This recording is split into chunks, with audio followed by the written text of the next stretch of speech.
Ang kasong ito ay nangyari sa China noong 2013 kung saan isang suitcase ang natagpuang nakaipit sa mga batuhan sa pampang ng dagat sa Luyo Island sa Guangdong Province.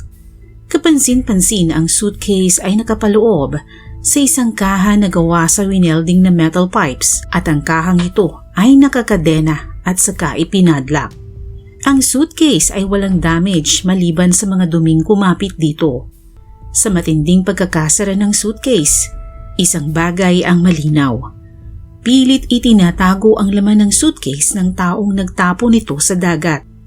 Ang nagpatindi sa duda ng dalawang lalaking nakakita sa suitcase ay ang mabahong amoy na nanggagaling dito.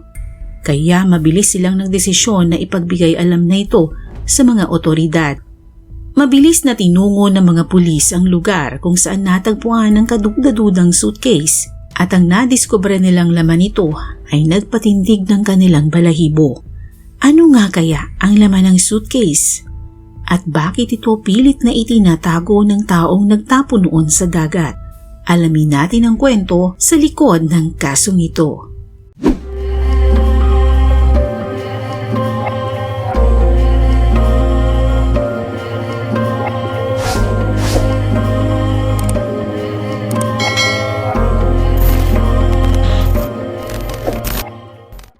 Tahimik at payapa ang Luyo Island na matatagpuan sa Guangdong Province sa China.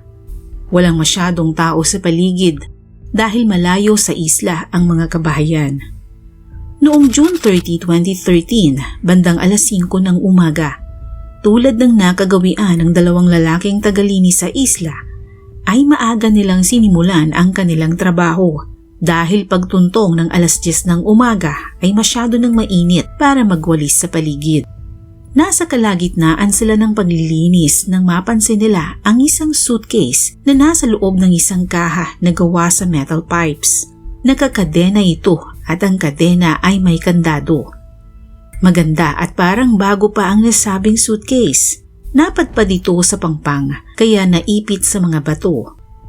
Ang ipinagtataka nila ay kung bakit ganoon na lamang ang pagkakasarado ng suitcase na parang ayaw itong pabuksan ng taong nagtapo noon sa dagat.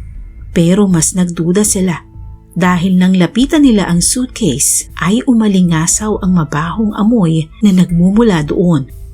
Mabilis silang tumawag ng pulis upang ipagbigay alam ang kanilang nadiskubre. Mabilis namang tinungo ng mga pulis ang lugar kung saan nakita ang naturang suitcase. Nang mabuksan nila ito, tumambad sa kanila ang isang pugot na bangkay ng isang babae at ito'y nabubulok na. Pilit na pinagkasya ang kanyang katawan sa loob ng suitcase. Tinatayang nasa 1 buwan ang naroon ng bangkay. Subalit ang problema ay nahirapan silang ma-identify ang biktima. Dahil wala itong ID o kahit na anong pagkakakilanlan maliban sa isang tattoo na may disenyong pusa sa kanang hita ng babae. Tinatayang nasa 5 feet 3 inches ang taas ng babae at siya'y nasa higit 20 anyos. Nasisiguro ng mga pulis na hindi taga roon ng biktima sapagkat walang residente sa isla ng Luyo kaya't maaaring sa ibang lugar ito itinapon. At naanod lamang ito kaya napadpad sa isla. Sa paggulong ng investigasyon, sinimulan nilang maghanap ng mga babaeng nai-report na nawawala sa mga kalapit na lugar sa Luyo Island. Isang pangalan ng babae ang agad na kumuha ng kanilang atensyon at ito ay nagngangalang Xiaoping na inireport ng kanyang asawa na nawawala noong April 8, 2013. Pero nang i-verify ito ng mga pulis, napag-alaman nilang wala itong tattoo sa katawan at mayroon na itong 3 anak, samantalang ang natagpuang bangkay ay walang palatandaan na siya'y nanganak na. Sa madaling salita, si Xiaoping at ang biktima ay magkaibang tao. Pinalawig pa ng mga pulis ang kanilang investigasyon matapos silang mabigong ma-identify ang biktima. Sa dami ng tao sa Guangdong, alam nilang mahihirapan silang matukoy ang pagkakakilanlan ng biktima. Ngunit sa tulong ng mga forensic expert, nakuha mula sa bangkay ang isang pares ng silicone implant. Ito'y may brand name na Nagor isang British brand na kilala sa paggawa ng mga silicone na ginagamit bilang breast implants. Ang sole distributor nito sa China ay nasa Wuhan, kaya doon muling sinimulan ng mga pulis ang kanilang investigasyon. Ang impormasyong ito ay napakahalaga dahil doon ay natunto nila mula sa distributor nito sa Wuhan kung ano-anong ospital at klinika ang nabentahan nila nito. Bukod dito ay mayroong serial number ang bawat isa ng silicone, kaya mas mapapadali ang pagmamatch nito sa mga babaeng nilagyan ng breast implant. 15 ang mga klinika at ospital ang nakabili nito sa distributor sa Wuhan at mula doon ay nakuha nila ang mga pangalan at contact numbers ng mga babaeng nagpalagay nito. 14 sa mga ito ay sumagot sa kanilang tawag habang isang babae na lamang ang hindi nila makontak, si Jin Qingque, 22 taong gulang. Sumailalim siya sa 6 na procedure sa Yulin Hospital sa Guangxi Province at ang pinakahuli ay noong April 23, 2013 kung saan nagpalagay siya ng silicone breast implant sa magkabilang dibdib. Nagmatch din ang serial number ng mga silicone na nakuha sa bangkay at sa mga naka-record sa ospital. Ayon sa doktor na nagsagawa ng procedure kay Jin, sinabihan niya itong bumalik para sa follow-up. Subalit mula noon ay hindi na siya nagpakita sa ospital. Ang kanyang cellphone ay hindi na rin makontak mula pa noong June 8, 2013. Base sa investigasyon, noong June 10, 2013, nang hindi na makontak si Jin ng kanyang ama, ay minabuti na nitong i-report sa mga pulis at nag-file ng missing persons report. Nagbigay din ito ng palatandaan sa itsura ng anak. At ang tattoo nitong pusa sa kanang hita ay nabanggit din ng ama ni Jin. Sa dami ng mga coincidences na ito ay minabuti ng mga pulis na isailalim sa DNA test ang ama ni Jin at ang bangkay ng biktima. Noong July 4, 2013 ay pinatunayan ng DNA na ang biktimang natagpuan sa loob ng suitcase at si Jin Qingque ay iisang tao lamang. Sa paggulong ng investigasyon, huling nakitang buhay si Jin noong June 8, 2013 sa Shenzhen Province kung saan kasama niya doon ang kanyang negosyanteng nobyo.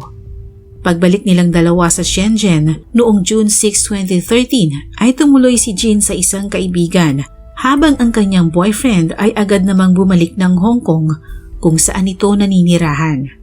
Masayang ibinalita ni Jin sa kanyang kaibigan na siya'y mayroong photoshoot na nakatakdang ganapin sa June 8.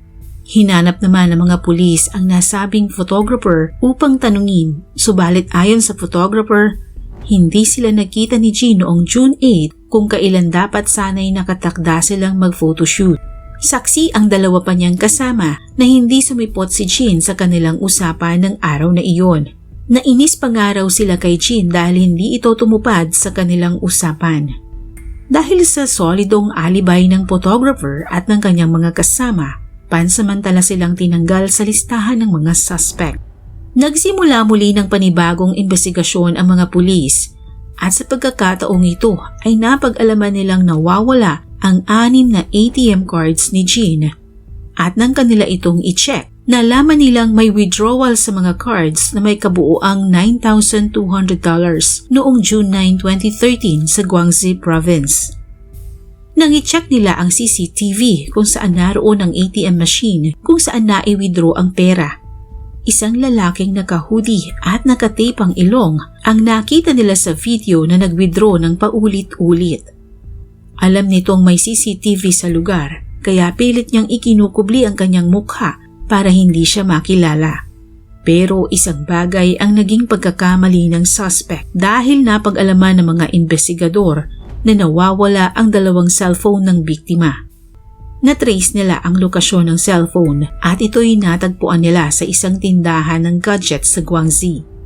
Ayon sa may-ari ng tindahan, isang lalaki ang nagbenta noon sa kanya, ang pinsan ng isa sa kanyang mga tauhan, si Wang Feishan.